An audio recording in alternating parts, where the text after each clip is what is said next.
hair fall कमी जाए आमर हेयर रे रूट रे जो आम डैंड्रफ हुए सेटा भी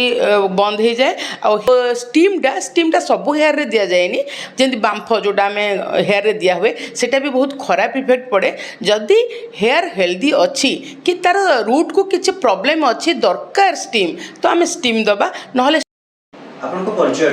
मु Binaragini Mahapatra Sai beauty academy owner hair spa करबा हेयर स्पा कौन पई करा जे हेयर स्पा कौन केमती कौन करा जे हेयर स्पा है गोटे आमर हेयर रिबर्न थेरापी जोटा कि पुनर्जन्म जदि आमको आमर हेयर रे स्पा करा जाए जोटा कि आमर रूट को सर्कुलेट करा जाए सेटा आमर गोटे ब्लड सर्कुलेशन हेयर को हम जोटा कि हेयर फॉल कमी जाए आमर हेयर रे रूट रे जो आम डैंड्रफ हुए सेटा भी बंद हो जाए आ हेयर रो ग्रोथ बढ़िया हुए हेल्थी देखा जाए तो हेयर स्पा समस्त को करार कथा माने क्रीम बोली नहीं आम चाहिए ऑयल रे भी हेयर मसाज करके स्पा दे परिबा आउ जो स्टीमटा सब हेयर रे दिया जाएनि जमी बांफ जोटा आम हेयर रे दिया हुए सेटा भी बहुत खराब इफेक्ट पड़े जदि हेयर हेल्दी अच्छी कि तार रूट को किसी प्रॉब्लम अच्छी दरकार स्टीम तो आम स्टीम दबा नहले स्टीम देले हेयर खराब हुए मैंने ड्राई हो जाए हेयर गरम बांफ बाजिले हेयर ड्राई हो जाए केमिकल हेयर आउ जो कलर करवाटा जो आम हेयर कलर कर हेयर कलर तो जो मानकर ग्रे हेयर होचे से माने करिवे कि स्टाइल पई जो माने हेयर हाइलाइट कर ग्लोबल हाइलाइट तो से माने करिवे किंतु ताकू हमको प्रिकॉशन नबार अछि केमती हेयर हमर हेल्दी देखा जिवो हमको सल्फेट फ्री शैम्पू यूज करिवार अछि जोटा कि हेयर ड्राई होबनी जेमती हमर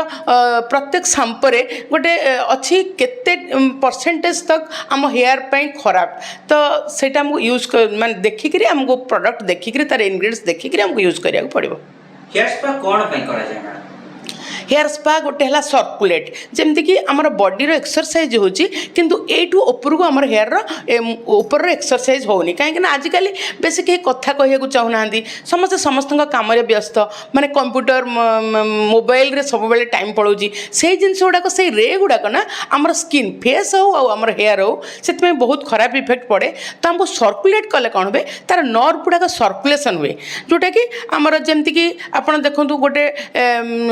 गोटे पारालिसिस गोड़र केमती देखा जाए जोटा एक्टिव थी से केमती देखा जाए सेमती आमर जब सर्कुलेट हम आम स्किन को ब्लड सर्कुलेसन हम तो आमर हेयर भी हेल्दी देखा डैंड्रफ हेब ना हेयर फॉल तो आदौ हेबनी से मुझे ग्यारंटी दे कहीपर बट लोकों मन रे प्रश्न उठी मानुछि जे जो चुट्टी झड़िबा समस्याटा ए हेयर स्पा करले कमी जाए ना बढ़ी जाए दीटा जाक कमी जाए जब ठीक वे आम करें तो ताले हेयर फॉल बेसी हुए जदि आम ठीक वे करुचे जदि प्रेशर पॉइंट आम ठीक अच्छी आम ठीक हिसाब से स्पा करुचे तो किसी प्रॉब्लम हेनी हेयर भल हेयर ग्रोथ बेसी भल रहा केमती गले